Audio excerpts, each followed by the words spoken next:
शेख रशीद कहते हैं नवाज शरीफ के पल्ले नहीं धेला, कर दी मेला मेला।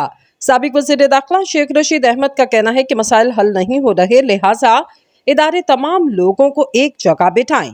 रावलपिंडी में नमाज ईद के बाद मीडिया से गुफ्तगू में शेख रशीद अहमद ने कहा कि खरबों के टैक्स लगा दिए गए, लोग बिजली के बिल और स्कूलों की फीस तक नहीं दे सकते। 24 करोड़ अवाम को बिजली की तार पर लटका दिया गया। इन्होंने कहा कि तुम्हारी वजह से मुल्क खुड्डे में चला गया, मुल्क अवाम से होता है, किसी एक से नहीं। नवाज शरीफ के पल्ले नहीं धेला, कर दी मेला मेला। शेख रशीद का कहना था कि 30 अगस्त तक सियासत से दूर हूं, मेरी सियासी तजज़िये के मुताबिक इनको चापलूसी करने वाला वज़ीर आज़म चाहिए।